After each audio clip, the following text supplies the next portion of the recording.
When I was about 4, this was in 1997, my mum and brothers went to a water park on a weekend during the summer. The park was set up so that you would walk through the entrance and run directly into a food court with a little information or map station there.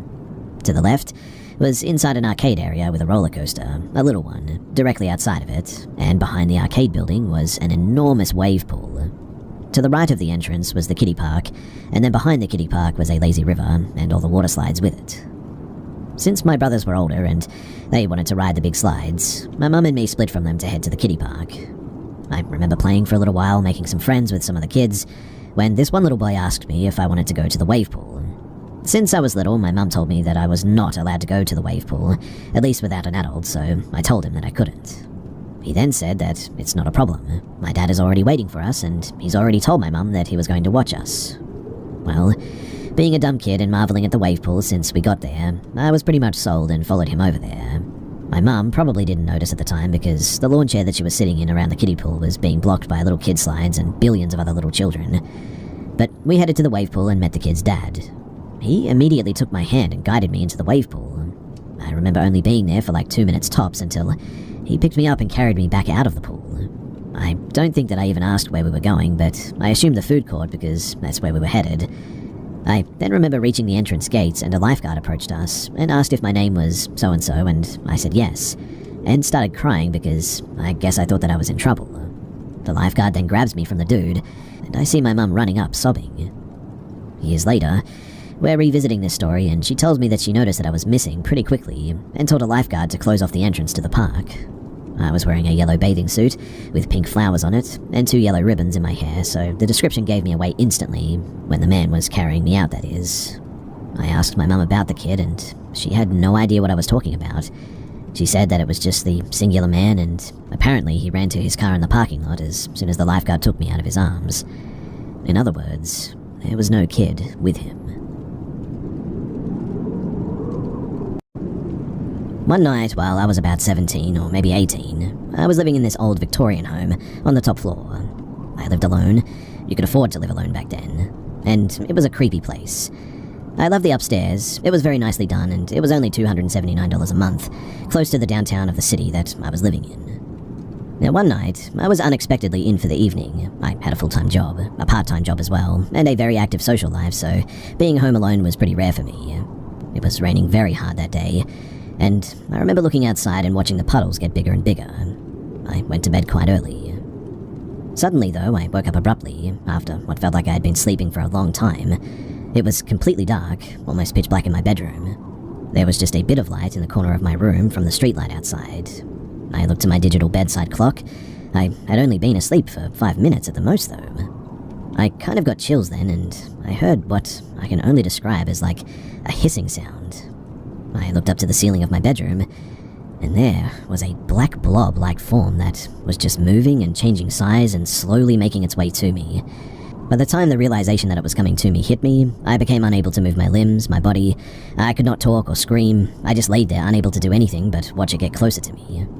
When it reached me, it just kind of settled on me. I could feel its weight. I couldn't close my eyes. I so desperately wanted to, but I just couldn't. The terror that I felt cannot be described, though. The evil that I felt from this form was immense, and I have not felt anything like this, that kind of evil, in my life ever. After what seemed like hours, though, suddenly it was gone. My room got brighter and I was able to move again. I checked my clock, but again, only 5 minutes had passed. This experience happened 2 more times while I was living in that old Victorian house. I later learned, though, through research at the library, that I had apparently been visited by an incubus. When I returned to the city that I grew up in and lived in that house, I drive by it.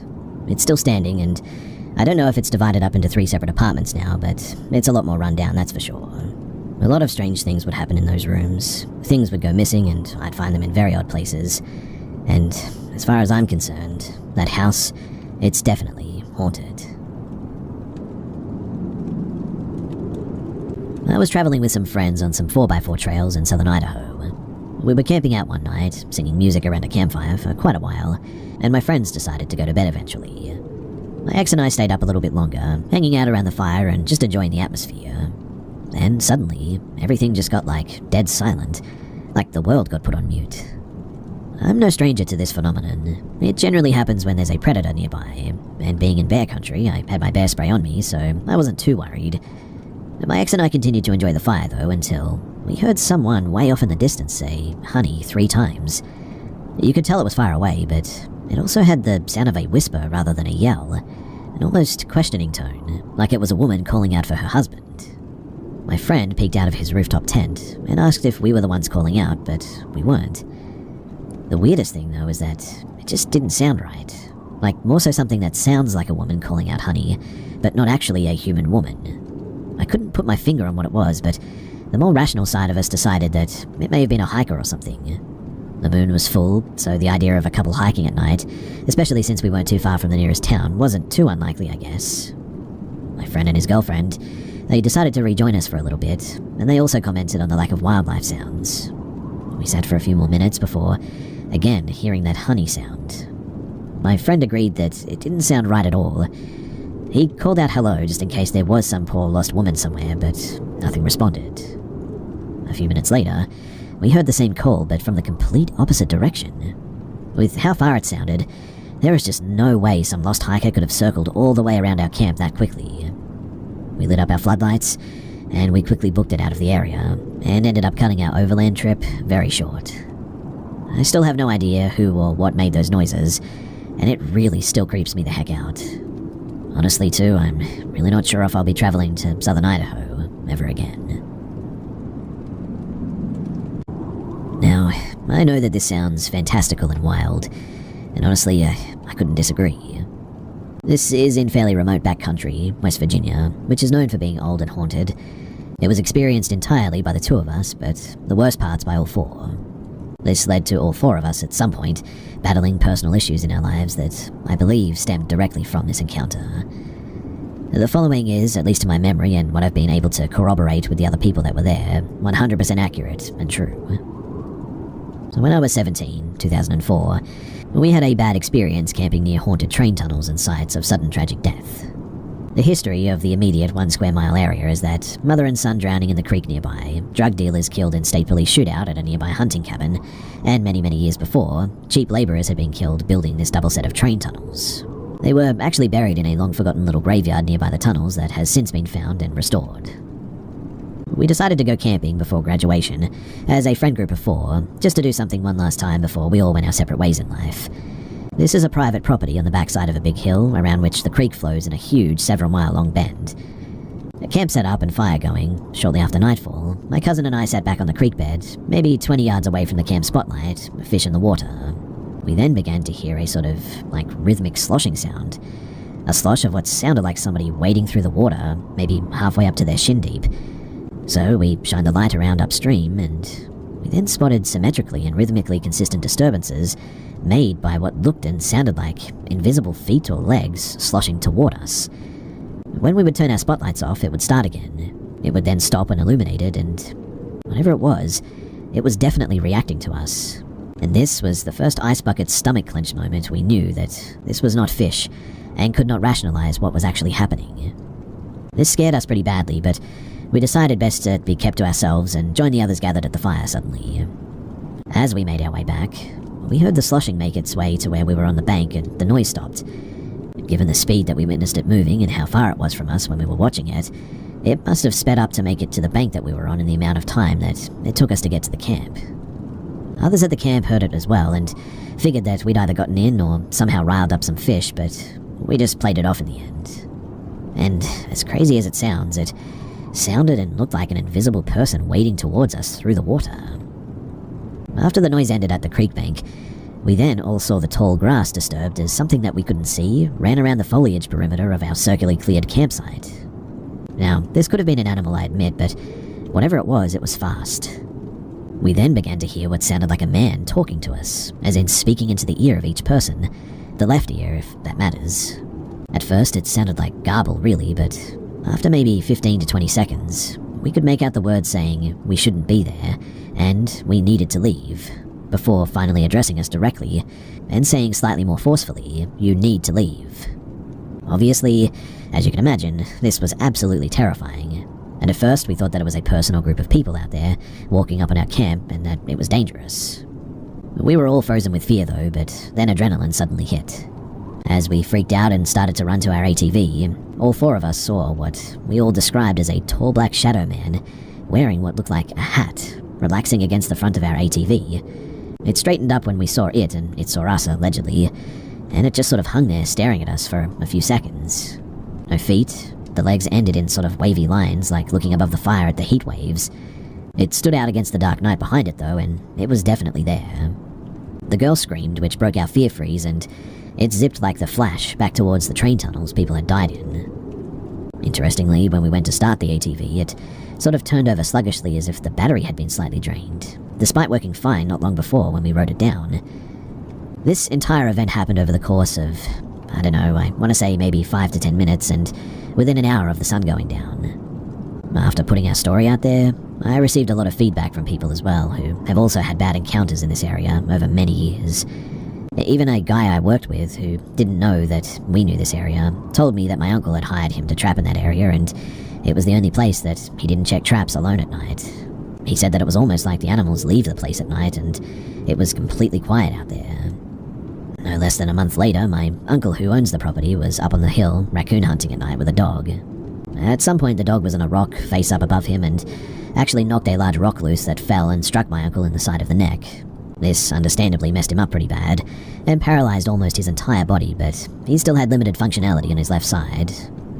We could never figure out how he got himself back to his ATV, and turned it over and drove himself out of there, because, really, I mean, he just wasn't capable of that anymore. It wasn't until probably maybe 2 or 3 years later, around Halloween, when my story makes its rounds on the local Facebook groups, that my uncle texted my mother out of the blue.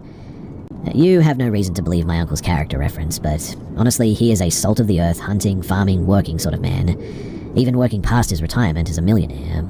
He's honest, funny, and just incredibly a stand-up guy. He is easygoing, but also no nonsense for sure. In his text to my mother, though, he said, "I've never told anybody this before, and I probably won't again. But the man in the hat that the kids saw at the creek that night helped pick me up off the ground and put me back on the ATV and turned me around."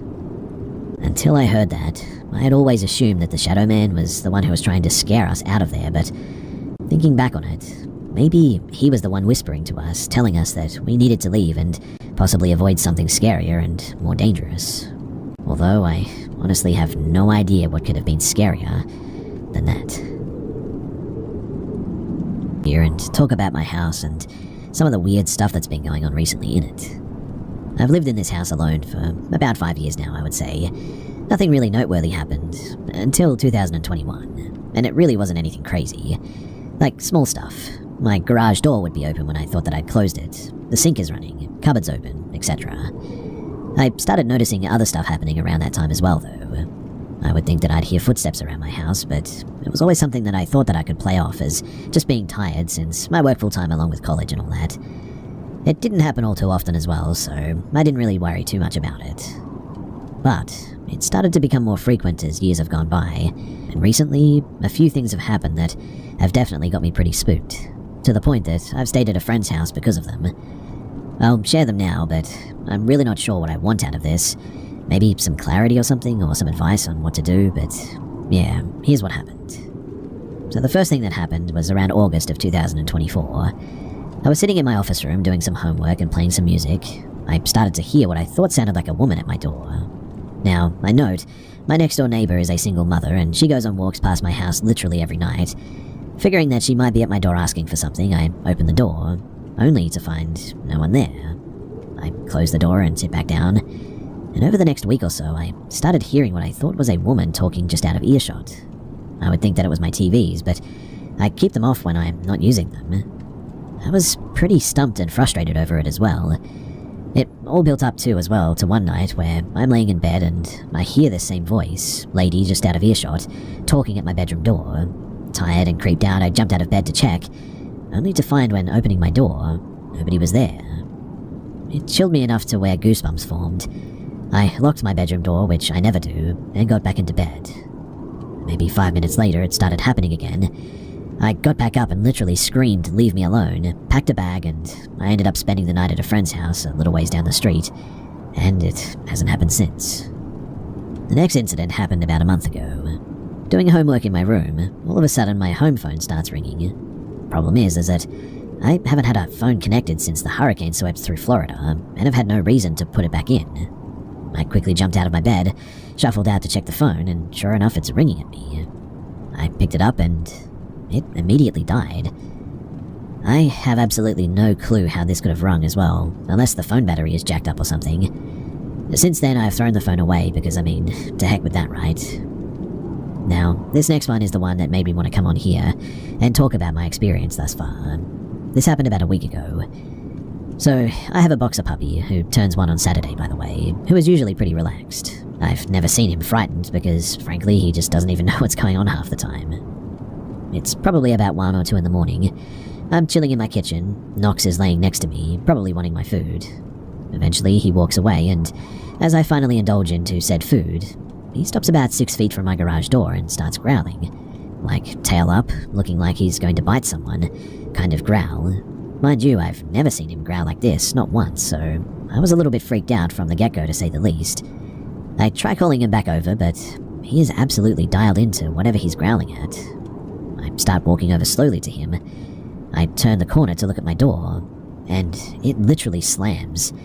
It sounds like a giant object slammed right into my door, loud as anything. My dog jumps back and runs to go hide in my room. I, on the other hand, open my door, run into my garage to see if someone had tried to break in, only to see that everything was perfectly quiet. The door was fine too. Needless to say, I grabbed the dog up and we drove to stay at my friend's house for the night again after that.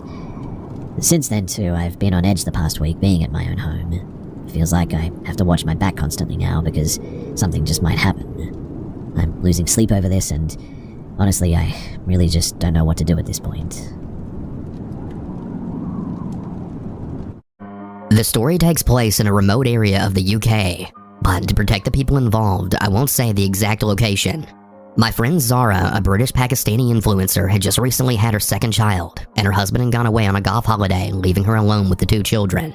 She was used to being left alone, as her husband often worked away from home too, and would often go away on vacation with his friends, leaving her alone to take care of the children. It was a stormy October night, and there was lots of thunder, so it was pretty noisy. She started to feel uncomfortable as it was getting dark early and her house is fairly isolated.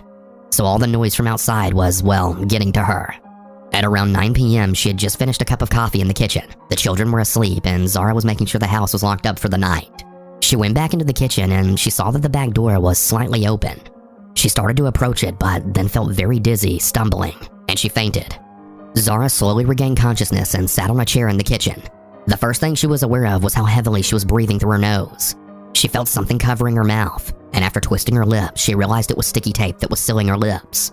Zara started to panic and tried to talk and shout, but the gag around her mouth was preventing this. She struggled to move as well, as she could feel her hands were taped together behind the chair, and when she looked down, she was duct taped to the chair and her feet were taped together as well. Her hard breathing popped the duct tape covering her mouth in and out. Then the lamp over her head switched on. Standing there before her was a medium-built man with a hood on and a scarf covering his lower face. At this point, Zara was obviously petrified and was mainly concerned for her 2 children sleeping upstairs. The man then said, "I won't hurt you, but do you keep money in the house?" Zara mumbled a "no" against the tape. The man had a large bag which he had filled with items such as Dubai jewelry from around the house. The next thing he said sent a chill up Zara's back. "Don't worry, your kids are still asleep." He then went to leave through the back kitchen door, and before exiting turned and said, "I just want you to know I'm sorry for this." Then he left. Zara struggled for a few minutes, and then eventually freed her mouth from the tape by twisting her mouth and biting on the tape. She immediately ran to check on her children who had both slept through the entire ordeal. She phoned the police and the man was eventually apprehended later that week. As mentioned, Zara has an online presence, so the man was aware of this and was aware that she was often left alone. He admitted to gaining entry to the back door and drugged her coffee, which explains why she fainted. The burglar said that he had lost his business and was in a desperate situation with the state of the economy, but that he didn't wish to harm anyone. Zara bears a strong resemblance to Kim Kardashian, and the fact that she's a micro-influencer is likely what gave him this idea, as a similar situation happened with Kim Kardashian just a few years earlier. Zara is a very strong, feisty young woman, so she did eventually learn to live with the situation. However, it's not something you can ever fully recover from. She couldn't help but feel sorry for the man who did this, but the feeling she had when she was in that position is something she'll never forget. Mid-fall of last year, I agreed to a babysitting gig, as I'm known around my neighborhood as a relatively available person to watch kids. I personally don't really love kids, but I definitely think it's fun to be a mom for a couple of hours. I went over at around 3 to meet the parents and children who lived a few minutes away from me. I had to drive there as the road to connect our streets wasn't finished, so I couldn't walk like I wanted to. This is important to the story. I walked up to the door and was welcomed in, and the family was kind, of course. 3 children, 2 older kids and a toddler who I can't remember the specific ages of, but it's not too important. The parents eventually headed out to the sports game they were going to, which I was aware was going to be several hours as they were also going to the bar after the game. So their plan was to arrive at 11 to 11:30 p.m., which was fine with me as I tend to stay up later than that anyways. The first few hours are normal. I make them dinner and we head to the basement to play and watch some movies like any other babysitter would do. It started to get dark and time had slipped my mind. And as I went back upstairs, I had realized how late it had gotten because the house was quite literally more windows than walls.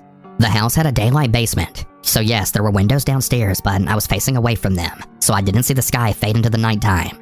I went upstairs and checked every single window in the house, as well as all the locks, closets, and any spot where someone could be hiding, as I'm extremely paranoid. And I also like to check for the kids because they had also mentioned me needing to scare the monsters away, which is how most kids tell you they're scared. But I was also scared, of course.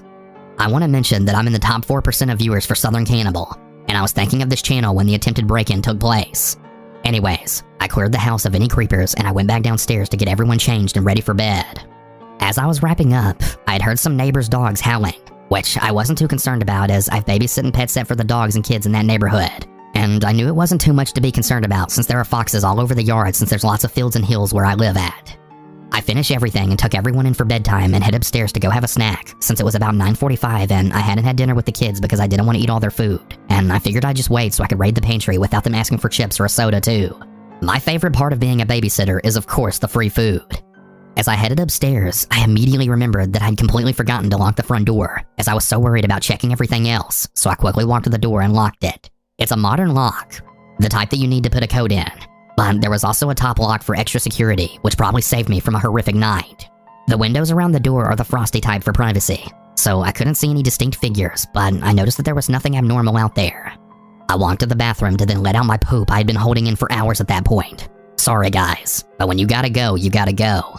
The bathroom is almost directly behind the front door, but slightly to the side, so from the bathroom door I had a straight view onto the porch steps and a little bit of the rest of the front yard, but again, no distinct figures, just blobs. I finished doing my poop, which took me a few minutes as I scrolled on Instagram Reels longer than I actually shat. I opened the door and immediately I was so grateful that I had just gone to the restroom as I for sure would have shit myself in that moment if I hadn't.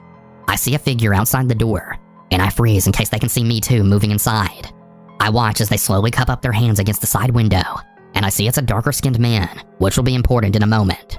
I watched him walk back down the steps, and luckily I had turned every light off in the home. So maybe he thought there was nobody there since my car was parked across the street, so it didn't look like any cars were actually at the house I was in.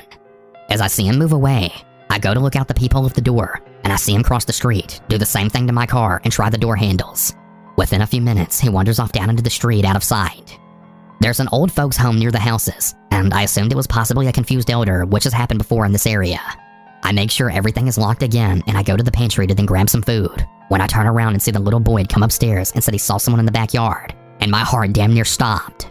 I said it was just a tree or bush moving in the wind, and he was definitely partially awake, as when I walked him downstairs to his bed again to tuck him in, he was passed out in seconds. I then close all the curtains all the way down again, when I see shoe prints in the mud by the back sliding door. The backyards in this area are rarely ever finished, since the houses are all new, so most of the landscapes are half grass, half dirt from the construction. I realized the man had probably scoped out the downstairs first and seen nothing going on and then moved upstairs to the door. I checked the peephole upstairs to see slight mud prints on the front porch, where my suspicion was confirmed. As I'm looking, I see the man emerge from the side of the garage again, and my stomach turns with disgust, but he kept walking through the yards of the neighborhood, which I found extremely odd. I was thinking of calling the police, but technically he hasn't done anything wrong other than loitering maybe, but there's no cameras to see how long he's been on the property. Plus, I didn't want to ruin the parents' night and make them come home early. I continued eating my snack in the kitchen on the floor, in the most private area of this completely windowed house where it was impossible to hide, when I hear the sound of the electric lock buzzing. There's a specific sound when the door is successfully unlocked, and to my horror, it makes that damn sound. I stop breathing as I crawl out of the corner and grab the first thing I see, which is a serrated knife I had used to cut up some bread earlier for sandwiches. I then realized I'd slid the top lock over, which prevented anyone from opening the door anyways when I could still hear this freak trying to enter the house. I walked to the guest bedroom to get a better view. The front door is tucked between the guest room and garage on each side, so there was a window on the very front of the guest room that gave me a good view of the porch to see the man. This guy had the worst skin I had ever seen. Not related to his color, of course, but there were deep marks from what looked like picking needles and who knows what else. I see his hair. It's these extremely grown-out locks, dirty hands covered in mud, and finally, no shoes. I was peeking through the blinds so the man didn't see me. As his feet were pressed up towards the bottom of the door, I quickly crawled to the door again, and as quickly as I could, tried to cut the rubber seal off the door that keeps the weather out. As I get it off, I shove the knife under the door and start going back and forth, and I hear him run off. I immediately told the parents, and they were already heading home, and I decided to explain to them what happened and why their door has no way to keep out the door air now. I have no clue what this man's intentions were, or if I actually got him with the knife. Months later, I saw on the news of my city that a man had been charged for drug trafficking and attempted burglary in my city on other homes. I know it's wrong to keep this to myself, but I have zero evidence of this actually happening, as the family hadn't set up any cameras anywhere, and neither had the neighbors since these homes were new and nobody thought to install them or get a Ring camera, which is weird because in today's world, I would never go without cameras at every entrance of my own house. I hope nobody else was seriously harmed, and I hope the man has received the proper punishments and/or mental help he needs. I ended up getting paid extra, but I also never got to have the snacks that I've been eyeing down the whole evening before this disaster. Thanks for sharing all these stories to help people be more aware. It's truly helped me learn how to keep myself safe in my own home by setting up the proper alarms and cameras, and also how to recognize weird or odd behaviors from others. Happy holidays, everyone. Hi, everyone. This happened several years ago, and for a long time I stopped talking about it altogether. Not because it didn't matter anymore, because people tend to respond with hindsight instead of empathy. They ask what you should have done without understanding how fear rewires your brain in the moment. But I think people hearing this will understand, so here it is. At the time, I was living in a second-floor apartment in Raleigh, North Carolina. It was a quiet area, the kind of place where neighbors waved politely but kept to themselves. I worked as a medical assistant in a small clinic, and my schedule usually had me home by early evening. That afternoon, I came home just after 5 p.m. I unlocked the door, stepped inside, and let it close behind me with a dull click. I tossed my purse on the counter, set my phone beside it, and kicked off my shoes. I didn't bother locking the door, something I'd done countless times before without a second thought. My partner was supposed to be home within the hour away. That habit ended that day. I walked down the hallway toward the bedroom, sorting laundry and half listening to the hum of the traffic outside. I was in the middle of hanging up clothes when I had heard the front door open. I smiled instinctively and called out, "Hey, I'm back here!" There was no response. That uneasy feeling, the one you can't quite explain, settled in immediately. I stepped out of the bedroom and into the living room. Someone was standing near the kitchen counter. He wasn't masked. He wasn't holding anything. He was just there. A man that I'd never seen before, older than me, watching me silently like I had surprised him. For a brief foolish moment, I wondered if he had the wrong apartment. That thought vanished when he didn't apologize or move. I raised my voice and I told him immediately that he needed to leave. I tried to sound confident, tried to make myself bigger than I felt. He didn't react. Instead, he reached down and picked up my phone, then my wallet, then my keys. One by one, calmly, like he had all the time in the world. That was when panic really took over. The only other way I could contact anyone was my laptop, sitting on the desk by the window. I rushed toward it, grabbed it, and ran past him toward the bathroom. I slammed the door shut and locked it just as I heard footsteps behind me. Within seconds, the handle rattled. I ran into the closet, locked that door too, and dropped to the floor. My hands were shaking so badly, I almost couldn't open the laptop. I logged into the first messaging app I could think of and sent frantic messages to my partner, begging him to call the police. He replied quickly. He said help was on the way. He said that he was leaving work also. I sat there, knees pulled into my chest, listening. The bathroom door opened. Footsteps moved closer. The closet door shook violently, then stopped. I didn't scream. I didn't cry out. I didn't fight. I was frozen completely, utterly frozen, convinced that if the door gave way, that would be the end. Now, usually when people hear this part, they often ask why I didn't do more. I don't have a satisfying answer. Fear doesn't always look like action. Sometimes it looks like stillness. The noises moved away. I heard things breaking, cabinets opening, glass shattering. Time stretched and warped until I had no idea how long I'd been there. I messaged my mother. She lived states away. I told her I loved her. I asked her to keep replying even if I couldn't respond right away. I didn't want to be alone. Eventually, the front door opened again, this time followed by shouting. I recognized my partner's voice. Moments later, everything blurred. I remember the intruder being restrained. I remember sitting on the floor, shaking uncontrollably.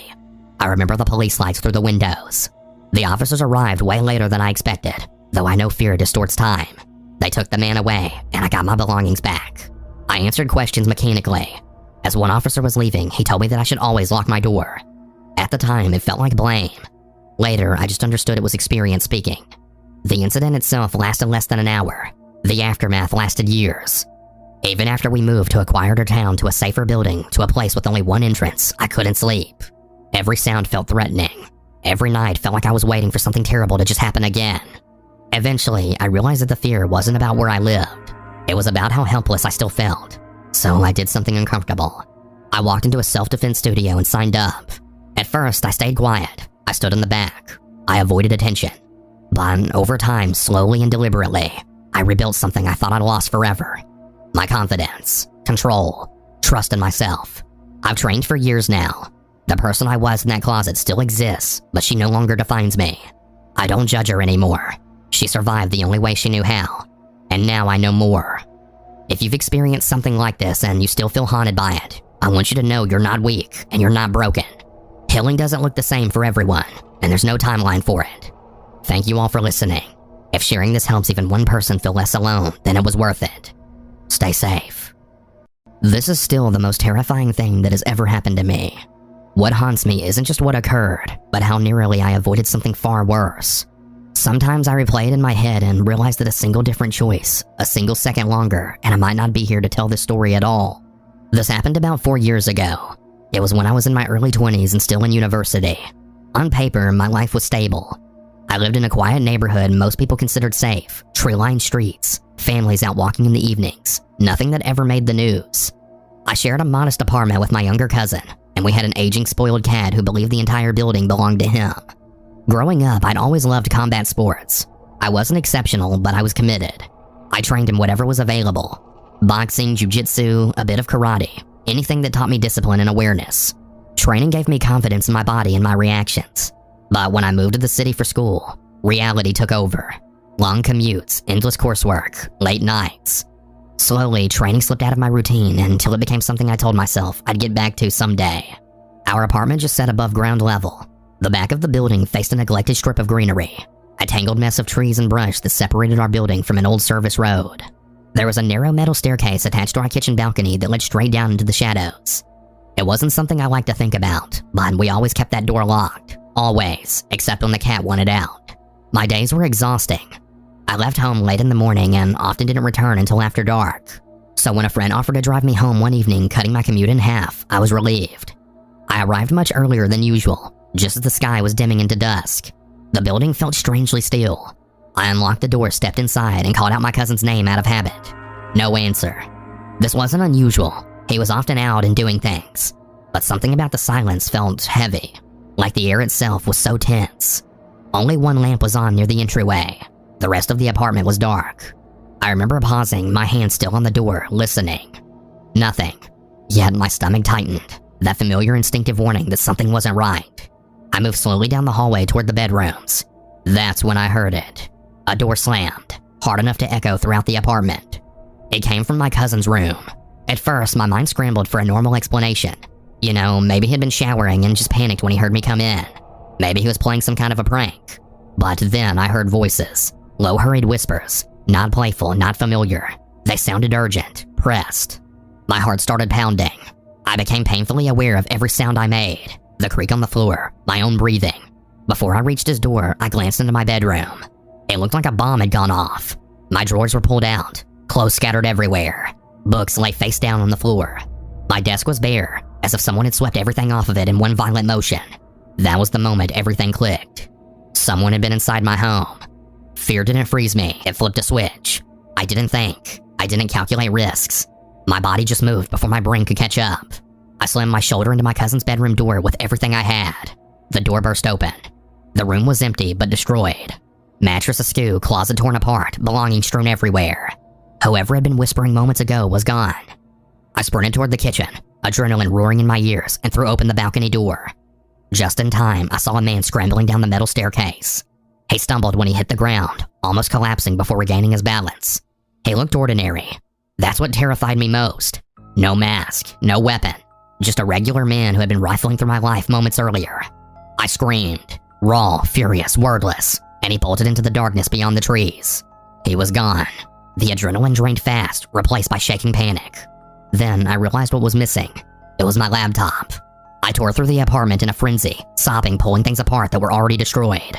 Now, that laptop wasn't just an object. It held my schoolwork, my personal files, my connection to my friends that I talked to every day. Losing it felt like I was losing my footing entirely. I collapsed onto the floor, gasping for breath, my hands numb. I called my mom. I don't remember what I said, only that she kept asking me to slow down. Later, she told me that my words were all jumbled, switching languages mid-sentence without warning. The police arrived eventually. They asked questions, took notes. I looked around. Their presence felt hollow, like a formality rather than protection. That's when we found it. A pillowcase stuffed with our belongings abandoned in the chaos. Both laptops, jewelry, and old electronics. Inches away from where I'd been searching, unseen because my mind was still spiraling. Nothing ever came out of the investigation. We removed the staircase and installed motion lights. I tried to rebuild a sense of safety, but something fundamental had shifted. For months afterward, every shadow made my muscles tense. Every unfamiliar face near my bus stop sparked irrational fear and anger. I caught myself scanning crowds, replaying the scene, imagining what I would do if I ever saw that man again. Eventually, we moved, and I went back to training. Not because I believed I could overpower danger, but because I refused to live feeling helpless. Training grounded me. It gave me some kind of control over my breath, my reactions, and my fear. It reminded me that strength doesn't disappear, it just waits to be reclaimed. Sometimes I still think about that awful night, about how thin that door was, how easily my blind courage could have gotten me killed. And yet, if I'm honest, I know myself. I probably would have charged in anyway. To whoever decided my home was an easy target, you took something away from me that night. My sense of safety. But you didn't take my resolve. And if our paths ever cross again, I promise you I won't be the same person you ran from. This story is from my hike from Graz, Austria to Venice, Italy. It might not be as frightening as some other stories, but I want to share it. In the summer of 2023, my two friends and I, all 17 years old at the time, were in the final week of our hike from Graz to Venice. It was late at night, and we still hadn't found a place to set up our tents. We were walking along a seemingly endless beach, exhaustion weighing heavily on us after 20 days of walking. Our legs ached from blisters, and we had already taken minutes-long pauses to regain energy. We were all eager to rest. Eventually, we found a suitable spot on the map, a beach further away from the city we were in, and decided to head there. By this time, we had briefly entered the city but hadn't gone deep into it. The streets were empty except for some tourists near the beach. I was so exhausted that I was even walking with my eyes closed. To reach our campsite, we had to take a small gravel path connected to one of the streets. As we arrived at the intersection that led to our intended campsite, a man suddenly emerged from the path we needed to take, which led right into the woods, and walked right past us. My friend, distracted by fatigue, walked past the intersection without noticing it. I quickly called out to him, pointing out that we needed to take that path. Just after I corrected my friend, I don't know why, but I glanced back and noticed the man standing in the middle of the road, motionless, staring at us. For a few seconds I looked at him, but it was pitch black, so I couldn't make out his features. I didn't think much of it and decided to continue walking. However, as soon as we entered the gravel path, we made a chilling discovery. The man was now following us, heading back from where he had just come. As we began to worry, all our exhaustion and pain vanished, along with the weight of our fully packed backpacks. While still walking down this dark path, we started discussing what to do rather loudly, not expecting him to understand our language, since we weren't locals. After a brief discussion, we decided that jumping into the field next to the path was a better option than staying on the path or facing the man. So, after about 30 meters of walking along the path, we jumped into the field. The field was full of crops and difficult to wade through, including jumping over some kind of ditch in the middle of the field. But with adrenaline pumping, we barely noticed the discomfort and kept running as fast as we could with these huge backpacks. As soon as the man saw us move, he immediately turned back and returned to the road that we had just left. We quickly did the same, and with a head start, we managed to put some distance between us and him. Our shorts and shoes were wet. However, there was no time to care. The man was still following us. We rushed through the streets of the city, and as soon as we didn't see him anymore, we calmed down a bit. Still, fear kept us moving, trying to stay in the darkness so he couldn't see us. Walking past the gas station at the end of the city, which could be seen from the street where we had met the man, we continued and walked another 5 kilometers before finally setting up our tents, far away from where we had encountered the man. To this day, we have no idea if he was just a drunkard playing a twisted joke, or if he had more sinister intentions. And who knows what might have happened if it hadn't been for those pauses that we took. We might have been right on time to meet this mysterious man further down, into the darkness of the woods. I can't breathe. My eyes are open, and I am able to see everything around me. Yes, it's shrouded in darkness, but it's still my room, and I am still in my bed. Except I can't move, and I can't breathe. I can feel the eyes of something sinister on me. Something is watching me from the darkness that is surrounding me. I don't see it. I can smell it. A putrid, stagnant smell, like sulfur, acid, and bowel movement all in one. But I feel it. I feel anger and the hatred in the air around me. The room I fell asleep in was peaceful. It's my room. I can see the Jack Skellington tapestry on the wall across from me. The television is in sleep mode. The little bubbles dancing around the screen. I can feel the weight of my tiny dog beside me under the blanket. My drawings hung where they were when I fell asleep, but the darkness in the room is darker. The feeling in the room is evil. There's a sound. What's that sound? It's not me. I can't breathe, I can't move, and I for sure can't speak. But something is moving. Footsteps. Those are footsteps that I can hear, coming from my closet. I cut my eyes, looking as far to the side of them to try and see who or what. But there's nothing there. Until there's movement at the end of my bed. Looking down, still unable to do anything but stare. There he is, the guy in the top hat. He's tall, all black. He's not a he at all, but a thing. No facial features are eminent, but I can make out a grin spreading across his blank and stoic face. He's enjoying this. The torture and pure terror I feel. I can tell he's feeding off of it. Tightly shutting my eyes, I'm hoping that doing this will make him go away. My eyes fly back open in a panic when I feel breath on my face and neck. There he is, hovering over me, the grin wider than it was before. I tried to make him disappear. He's mouthing something, but no words are audible. And then in a growling whisper, "I watch you sleep at night. So lovely you are. From this night forward, until time ends, I will watch you sleep. Time and time again." Praying in my head that he will just go away, I can feel the tears gliding down the sides of my face. I still can't breathe, move, or speak. I am so beyond trapped, and the terror welling inside me needs to be released. I open my mouth, forming a scream, and in my mind, that's all I'm doing. Screaming as loud as possible. Finally, the only thing filling the silence and the darkness that surrounds me are my screams. I sit up as quickly as possible and gather myself. Inhale. 1, 2, 3. Exhale. 1, 2, 3. After I had pulled myself together and obtained the courage to go to the bathroom, I head that way. Upon returning to my bed, I grab my phone to check the time, and there, present on the screen, is a picture taken of me from above. My eyes wide and filled with tears that are streaming down my cheeks, mouth open in the form of a scream, and a dark glaze over my eyes.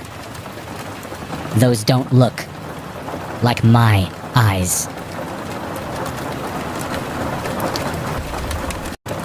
I work at a restaurant in a small town, and I have been locking up at the end of the night for a year now. It's nice, easy money, and I usually get paid an extra hour while doing simple tasks like cleaning or rolling silverware. It's actually calming after a hectic night in the kitchen. I never check bathrooms or anything before locking up. Usually the restaurant is empty well before I am finished, and I have a lot of time to myself. There is something so eerie about being in a restaurant alone after closing.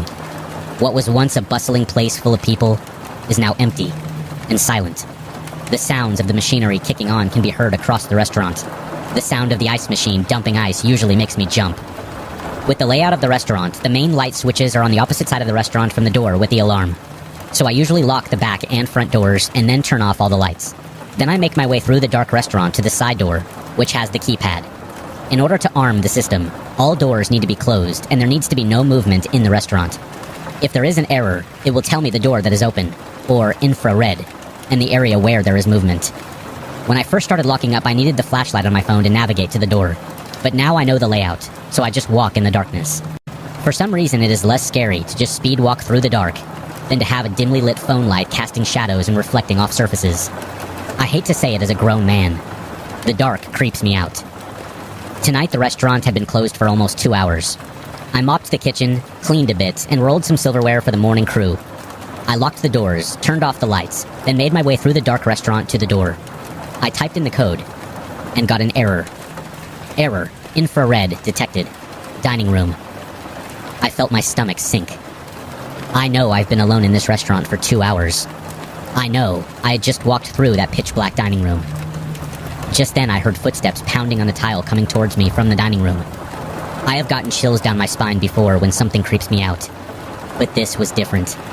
It felt like my entire nervous system was overloaded. I didn't even turn around, I just opened the door and bolted out into the parking lot. I didn't hear any footsteps behind me. I got in my car and peeled out. I drove down the street and called 911, and then my boss. I waited until they arrived before I went back into the restaurant. The door was wide open. There was no sign of anyone. Nothing was stolen, nothing was broken. I gave a report of what happened, and that was it. The only interior camera that is pointed at the cash registers didn't see into a majority of the dining room, but the exterior camera caught something that scared the life out of me, and that I will think about for the rest of my life. It captures me running out of the building and around the corner to my car.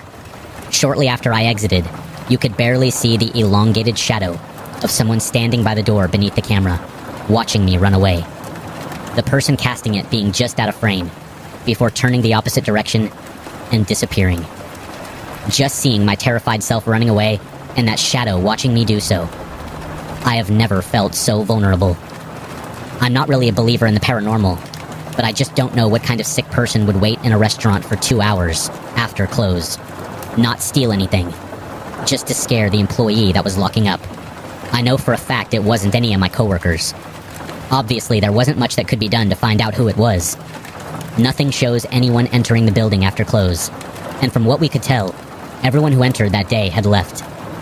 This event still has me questioning myself on whether it was a sick prank, someone mentally ill, or something supernatural. In my late teens, early 20s, I was a venture scout and leader for trips my local Boy Scout troop went on. I'm a female, but my brother was part of the troop for years, and I became friends with everyone in the troop. I completed my youth protection training and was allowed to become a leader/chaperone on camping trips and other wilderness-related outings. I had a longtime friend in the troop. Let's call him Sam, and he was a close friend of my whole family. Sam was a little older than me and had already been a Boy Scout leader for several years at this point. This story takes place in November of 2018. Sam and I were made the leaders of an upcoming camping trip, the annual fall canoe float down the Buffalo National River in Arkansas. The Buffalo River runs about 135 miles through the Ozark Mountains, with enormous bluffs on at least one side or the other through most of it. It flows through some of the most beautiful parts of Northwest and Northern Arkansas, and despite my incident, I still encourage you to take a trip there. We had made camp that afternoon on a riverbank after about 15 miles from where we put it in. The scouts put up their tent about 25 yards upstream of my tent, with the campfire and cooking station situated in between us. As I was setting up, I mentioned to Sam that I was a little nervous about sleeping in my tent alone for the first time. He shrugged me off and told me it would be fine, that sleeping alone was actually quite peaceful. I remember rolling my eyes because, unlike me, Sam had not only been camping completely alone for years, he had also done it in a hammock, with no other what I consider protective gear. I didn't bother to ask him to tent with me because according to the scouting rules, males and females cannot share tents, and I didn't want to get in trouble the very first time I was leading the troop. However, I think Sam sensed my unease, and he set up his sleeping arrangements outside my tent, which consisted of a sleeping pad on the ground, with his canoe flipped over on top of him, like a coffin. To this day, I admire what it must have been like to live with so little concern. We all spent the evening around the campfire, talking and making dinner. The forest and the river all around us was so full of life that I felt a little more comfortable when we all decided to turn in for the night. I watched Sam lay down on his pad and flip the canoe over on top of him, before sighing with contentment, and I climbed into my tent. I spent the first hour or two reading, while listening to the sounds of the boys up the riverbank fade, as they all started to fall asleep. But I couldn't. The nighttime temperature had dropped below freezing. Then, of course, I needed to pee. I spent probably another 10 minutes trying to trick myself into forgetting about it and fall asleep, but it was impossible. Finally, I got out of my tent, tapped Sam's canoe to let him know where I was going, and then headed up the bank for some privacy. I don't know how many women on here have peed in the woods, but if you have, you'll know it's one of the worst things about camping. What made it even worse is because I was cautious about being seen. I climbed all the way up the embankment and walked about 10 feet into the woods before stopping. And oh my gosh, it was miserable. Not only having to drop drawer in the freezing cold, but also being completely vulnerable. But the worst part about it was the woods were completely silent. Not a cricket, not a rustle of a squirrel. Nothing. It didn't click in my head until years later about how bad that actually is. Just the primitive part of my brain started screaming to leave immediately. I ran back to the embankment before sliding down onto my butt and sprinting back to camp. Once back around everyone else, and in the glow of the full moon, I had a little more sense of security. The river was burbling on quietly, and I could see the dying embers of the campfire before getting the idea to take the warm rocks from the campfire and put them in my sleeping bag to try to get enough warmth to sleep. I drug about 4 or 5 decent-sized stones into my tent and slipped them into the bottom of my sleeping bag. Unfortunately, it just wasn't enough. I was awake for hours in pain from how cold I was, trying to rub the ache out of my legs. I remember actually tearing up a bit with how exhausted and cold I was. That's when I heard a noise, like footsteps walking around downstream from my tent. The bank was covered in smooth river stones, so any kind of footsteps would make noise. But the sound of the rocks shifting told me that this was something large. Then I heard them enter the water, and I worried one of the boys was awake and going for a midnight swim. I quickly unzipped my tent and poked my head out to see an elk drinking from the river. At least it looked like an elk. It was massive, but it was far enough away and standing perfectly in shadow that I wasn't quite sure. It was much too big to be a deer, but we don't have moose in Arkansas. I quietly watched it, hoping to see more of it, when it looked directly at me. Its face, even in the shadow, triggered my primitive brain again. If my blood wasn't running cold before, it was now. I felt this prickling up my neck as this unknown terror crept into my bones. I ducked my head back into my tent and stayed completely still for hours. The combination of fear and the cold wasted any hope of sleeping. I never heard the elk thing leave the bank, but I also didn't even think about listening for it. The woods were that almost screaming silence again. After what felt like hours, someone tapped on my tent and said, "Come on out, it's time to go." I pressed my face into my hands and breathed a sigh of both relief and exhaustion. I had made it through the night, and even though I didn't get any sleep, it was over. I quickly stuck my feet in my boots and stepped out of my tent to find nothing. It was still night. I had confused the light from the moon as dawn. No one was around my tent, and the time it took from when they spoke to me to when I came out was not enough time for one of the boys to make it back to their tent before I saw them. That pricking feeling came back, but this time it was all over my body as I heard a voice in my head say, "Don't turn around." I slowly sat backwards in my tent and zipped myself up into it with shaking hands. I laid down in my sleeping bag and covered my face and prayed. I prayed for so long until I finally fell asleep. In the morning, I woke up to the familiar voice of Sam talking to another scout outside my tent. I could feel the warmth of the sun beating down into my tent. I know I looked terrible by the way Sam did a double take upon seeing me. "Oh, geez, you look like you didn't sleep at all." "Did you come to my tent last night?" I asked him. Sam, still studying my face, slowly responded, "No." "Please don't play with me. If you did, you got me good. Great. Just don't continue the joke right now if you did, please." I felt a little bad being accusatory, because Sam was actually a pretty no-nonsense guy, especially when it came to being in charge on camping trips. "Diana, no. I wouldn't try to scare you. I know how nervous you were about sleeping alone out here." He folded up his pad before tossing it into his canoe and throwing it over his shoulder. "But I guess you were too scared last night." I looked confused. "What?" Sam gestured up the embankment into the woods. "I heard you make a few trips up there. Next time just get a Gatorade bottle and you won't have to leave your tent." Around that time, the rest of the scouts had announced that they had finished cooking breakfast, and everyone migrated to the campfire. But I felt like I had just sunk down to my knees in the river mud. I had left the tent once. I went up the embankment and came back down once. So if it wasn't me, what had Sam heard coming out of the woods and checking out my tent multiple times that night? Why hadn't I heard it? I've told this story to people before, and they say I had just dreamed it, but I know that I hadn't. I had been too cold, and had sat up in my sleeping bag most of the night, rubbing my legs. And since I know it wasn't a dream, what is hiding and hunting in the woods along the Buffalo River?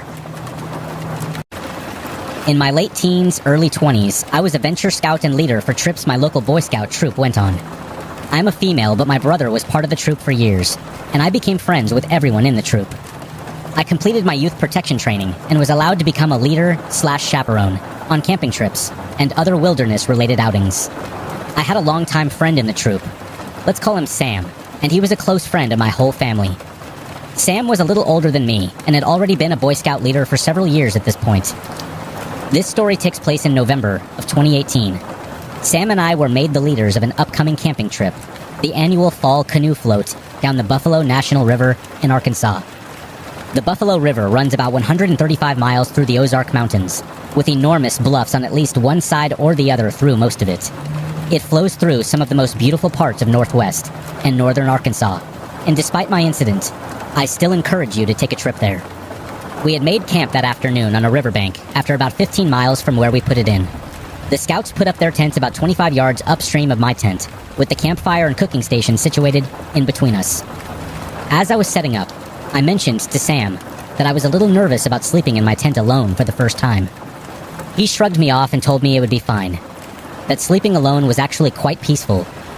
I remember rolling my eyes because, unlike me, Sam had not only been camping completely alone for years, he had also done it in a hammock, with no other what I consider protective gear. I didn't bother to ask him to tent with me because according to the scouting rules, males and females cannot share tents, and I didn't want to get in trouble the very first time I was leading the troop. However, I think Sam sensed my unease, and he set up his sleeping arrangements outside my tent, which consisted of a sleeping pad on the ground, with his canoe flipped over on top of him, like a coffin. To this day, I admire what it must have been like to live with so little concern. We all spent the evening around the campfire, talking and making dinner. The forest and the river all around us was so full of life that I felt a little more comfortable when we all decided to turn in for the night. I watched Sam lay down on his pad and flip the canoe over on top of him, before sighing with contentment, and I climbed into my tent. I spent the first hour or two reading, while listening to the sounds of the boys up the riverbank fade, as they all started to fall asleep. But I couldn't. The nighttime temperature had dropped below freezing. Then, of course, I needed to pee. I spent probably another 10 minutes trying to trick myself into forgetting about it, and fall asleep. But it was impossible. Finally, I got out of my tent, tapped Sam's canoe to let him know where I was going, and then headed up the bank for some privacy. I don't know how many women on here have peed in the woods, but if you have, you'll know it's one of the worst things about camping. What made it even worse is because I was cautious about being seen. I climbed all the way up the embankment and walked about 10 feet into the woods before stopping. And oh my gosh, it was miserable. Not only having to drop drawer in the freezing cold, but also being completely vulnerable. But the worst part about it was the woods were completely silent. Not a cricket, not a rustle of a squirrel. Nothing. It didn't click in my head until years later about how bad that actually is. Just the primitive part of my brain started screaming to leave immediately. I ran back to the embankment before sliding down onto my butt and sprinting back to camp. Once back around everyone else, and in the glow of the full moon, I had a little more sense of security. The river was burbling on quietly, and I could see the dying embers of the campfire before getting the idea to take the warm rocks from the campfire and put them in my sleeping bag to try to get enough warmth to sleep. I drug about 4 or 5 decent-sized stones into my tent and slipped them into the bottom of my sleeping bag. Unfortunately, it just wasn't enough. I was awake for hours in pain from how cold I was, trying to rub the ache out of my legs. I remember actually tearing up a bit with how exhausted and cold I was. That's when I heard a noise, like footsteps walking around downstream from my tent. The bank was covered in smooth river stones, so any kind of footsteps would make noise. But the sound of the rocks shifting told me that this was something large. Then I heard them enter the water, and I worried one of the boys was awake and going for a midnight swim. I quickly unzipped my tent and poked my head out to see an elk drinking from the river. At least it looked like an elk. It was massive, but it was far enough away and standing perfectly in shadow that I wasn't quite sure. It was much too big to be a deer, but we don't have moose in Arkansas. I quietly watched it, hoping to see more of it, when it looked directly at me. Its face, even in the shadow, triggered my primitive brain again. If my blood wasn't running cold before, it was now. I felt this prickling up my neck as this unknown terror crept into my bones. I ducked my head back into my tent and stayed completely still. For hours. The combination of fear and the cold wasted any hope of sleeping. I never heard the elk thing leave the bank, but I also didn't even think about listening for it. The woods were that almost screaming silence again. After what felt like hours, someone tapped on my tent and said, "Come on out, it's time to go." I pressed my face into my hands and breathed this sigh of both relief and exhaustion. I had made it through the night, and even though I didn't get any sleep, it was over. I quickly stuck my feet in my boots and stepped out of my tent to find nothing. It was still night. I had confused the light from the moon as dawn. No one was around my tent, and the time it took from when they spoke to me to when I came out was not enough time for one of the boys to make it back to their tent before I saw them. That pricking feeling came back, but this time it was all over my body as I heard a voice in my head say, "Don't turn around." I slowly sat backwards in my tent and zipped myself up into it with shaking hands. I laid down in my sleeping bag and covered my face and prayed. I prayed for so long until I finally fell asleep. In the morning, I woke up to the familiar voice of Sam talking to another scout outside my tent. I could feel the warmth of the sun beating down into my tent. I know I looked terrible by the way Sam did a double take upon seeing me. "Oh, geez, you look like you didn't sleep at all." "Did you come to my tent last night?" I asked him. Sam, still studying my face, slowly responded, "No." "Please don't play with me. If you did, you got me good. Great. Just don't continue the joke right now if you did, please." I felt a little bad being accusatory, because Sam was actually a pretty no-nonsense guy, especially when it came to being in charge on camping trips. "Diana, no. I wouldn't try to scare you. I know how nervous you were about sleeping alone out here." He folded up his pad before tossing it into his canoe and throwing it over his shoulder. "But I guess you were too scared last night." I looked confused. "What?" Sam gestured up the embankment into the woods. "I heard you make a few trips up there. Next time just get a Gatorade bottle and you won't have to leave your tent." Around that time, the rest of the scouts had announced that they had finished cooking breakfast, and everyone migrated to the campfire. But I felt like I had just sunk down to my knees in the river mud. I had left the tent once. I went up the embankment and came back down once. So if it wasn't me, what had Sam heard coming out of the woods and checking out my tent multiple times that night? Why hadn't I heard it? I have told this story to people before, and they say I had just dreamed it, but I know that I hadn't. I had been too cold, and had sat up.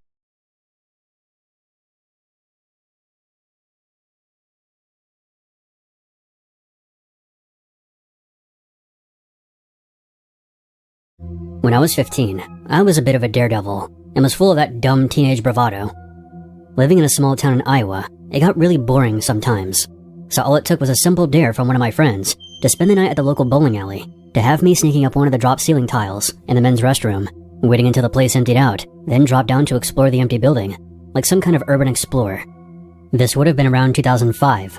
I knew if I went through with it, rumors would begin to circulate around school, and I would be the cool kid for a while. As pathetic as that sounds, that was our version of clout in those days. We picked a Friday night. As I mentioned before, the entry point was the men's restroom. The ceiling tiles above one of the stalls popped loose easily enough. I had scoped it out during open bowling night the week before. I shimmied up with a small flashlight and crawled onto a wooden platform by the AC ducting and waited. The leagues ran late that night, but by 11 p.m., the last stragglers were gone. The lights were dimmed, and the place became as quiet as a tomb. When I didn't hear any more footsteps, music, or people talking, I pried the tile aside and lowered myself down. I came out of the restroom to an empty building. It was dead quiet. My heart was beating out of my chest, because I wasn't entirely sure if all the employees had gone home yet, so I cautiously made my way down the lanes. Slowly. After walking down the length of the building, and just kind of stood there for about 10 minutes, I figured I was alone. I didn't hear anything. So then I started to get a little cocky and headed toward the back, past the vending machines, through the door marked employees only, which led to the machines behind the lanes. I had always wondered what they looked like. The pen setter room was narrow and hot. I shined my flashlight around and saw a bunch of metal arms and chains. Pretty underwhelming, to be honest. But that's when I saw something. There was a tall shape, standing motionless by the emergency exit. At first, I thought it was a mannequin, but then it moved. I didn't expect anyone to be back there, so I had made no effort to conceal myself. The figure stepped into my light. It was a man, wearing a dark jacket, and I saw in his hand he was holding a single bowling pin by the neck, like a club. I froze. My brain screamed at me to run, but my legs wouldn't move. When he took another step toward me, I bolted. I ran back through the door, across the open floor. I could hear him behind me, his boots thudding against the ground. "I'll fucking kill you," he shouted. I didn't look back. I just sprinted toward the restrooms. Thankfully, there was also a bar and a dining area near where the restrooms were. From his vantage point, he wouldn't be able to tell which one I had fled to once I rounded the corner. However, I saw a row of wooden stools against the wall. I grabbed one of the stools and hurled it toward him as hard as I could. It caught him in the leg, causing him to fall, and he went down, hard. I didn't wait to see if he got back up.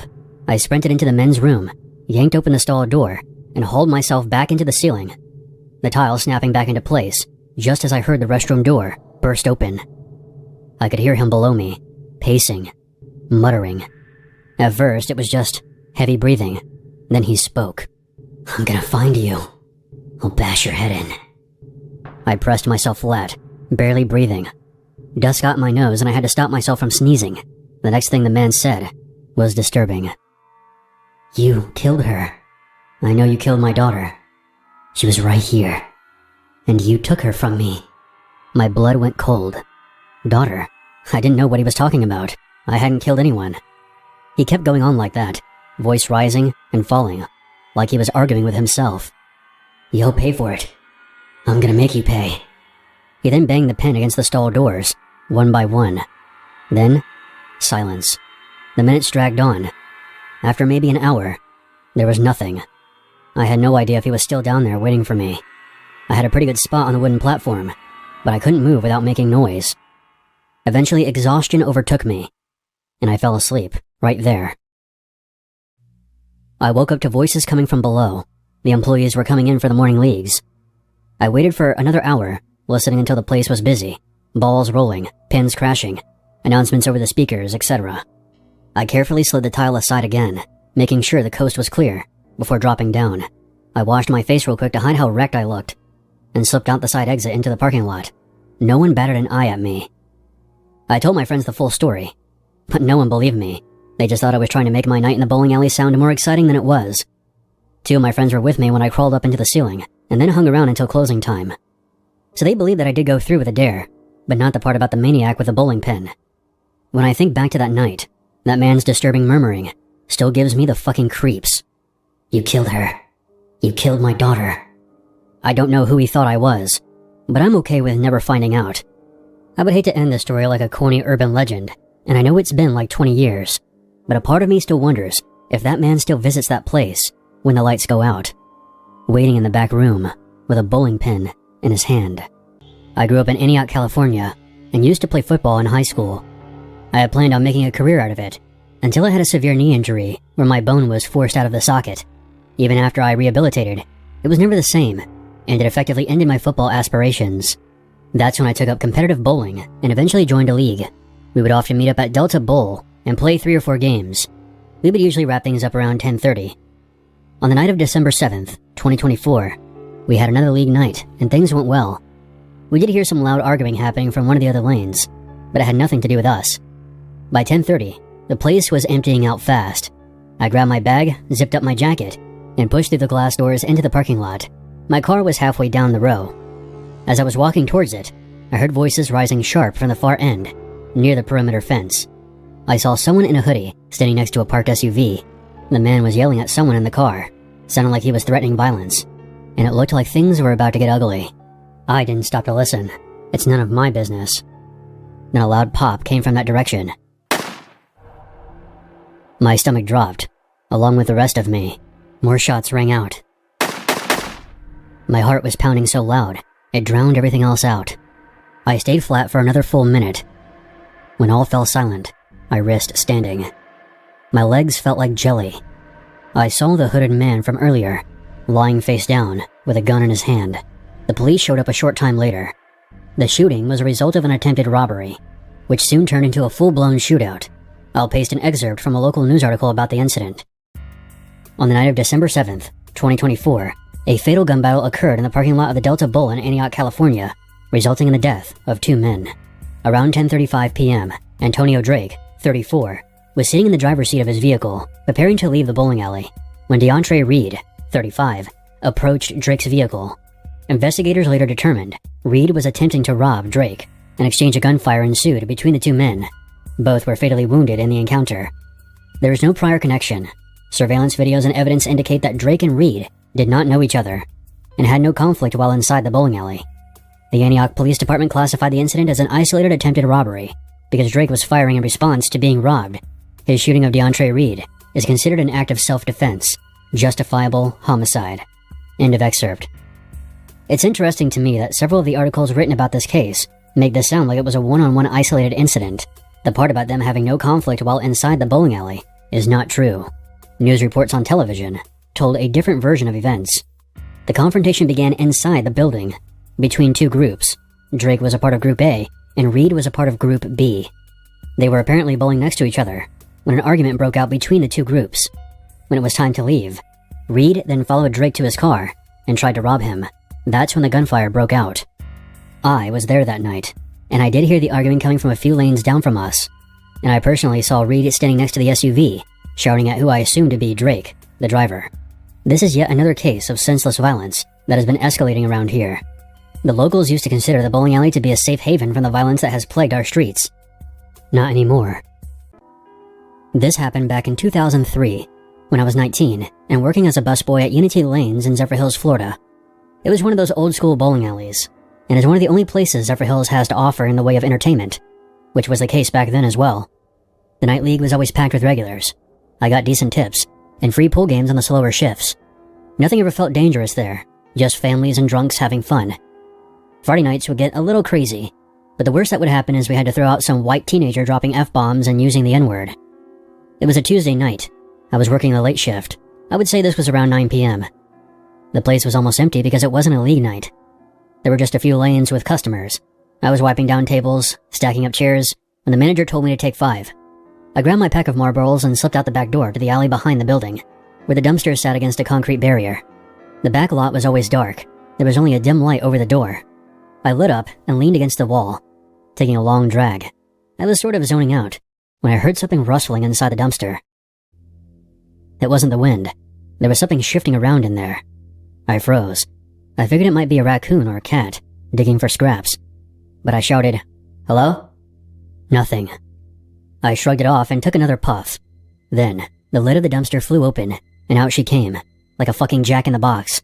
It was what you could loosely call a woman, maybe late 30s, wild hair matted with God knows what, eyes wide, and clothes filthy and torn.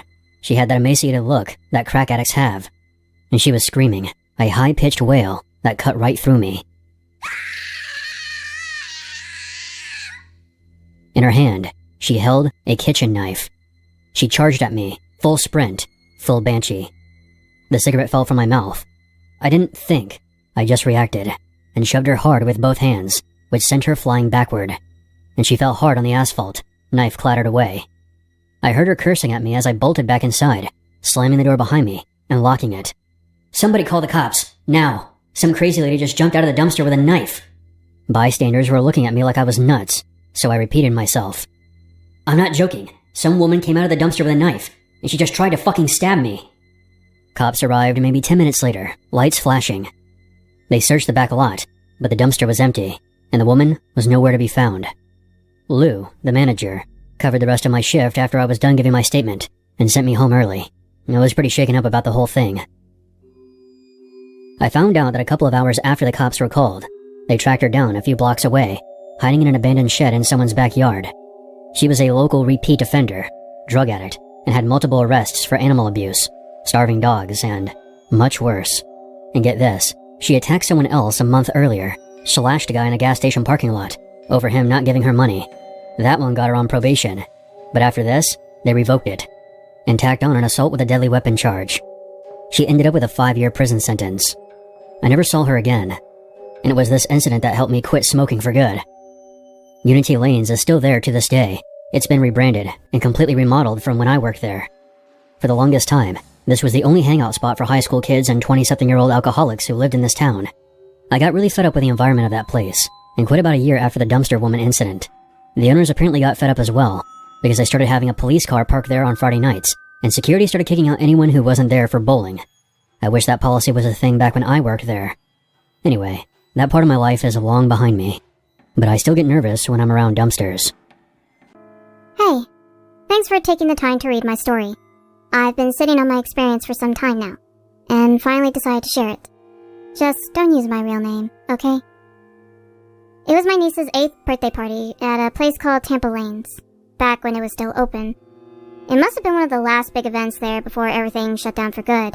We had a lane reserved right in the middle of the building, and I was there helping wrangle my niece and her friends, trying to get on their bowling shoes. That's when I first got this very uncomfortable feeling. There was this guy sitting alone at one of the lane tables besides us, wearing a dark jacket, face half hidden in shadow, just staring at me. I caught his gaze once and looked away fast, thinking maybe he was waiting for someone, but every time I glanced back, he was still fixed on me. No movement, no expression, just watching.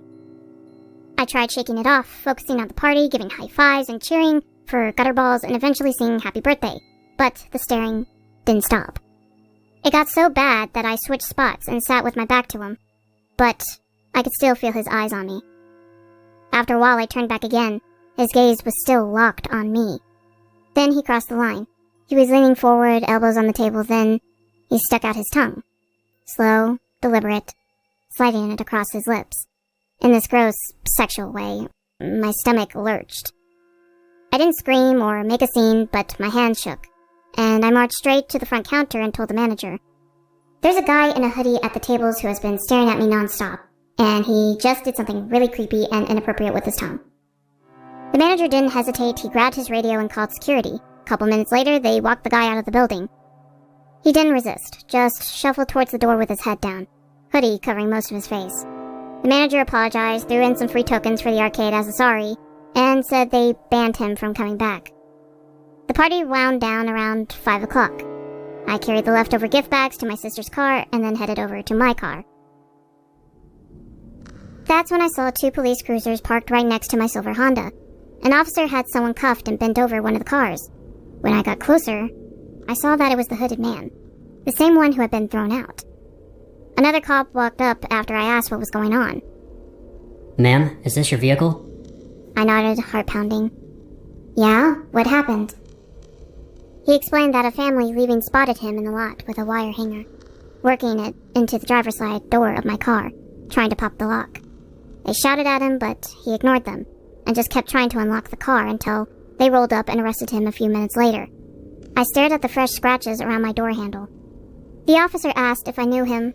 I said no, but quickly told him about what happened in the bowling alley earlier. They checked his background.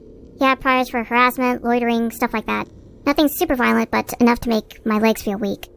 They took my statement, let me go, and I drove home fast. To this day, I still don't know how he knew which car was mine. We pulled in hours earlier and unloaded cake and gifts with the kids and my sister, and nothing stood out to me, but he must have been there, watching from the lot. Maybe he saw me get out of my car when we first showed up and then followed us inside. I never went back to Tampa Lanes, and it wasn't long after that night it closed down for good, and the building has sat empty for years now. I have to drive by that place on my way to and from work, and every time I do, I wonder what could have happened to me if that man had managed to jimmy the lock on my car.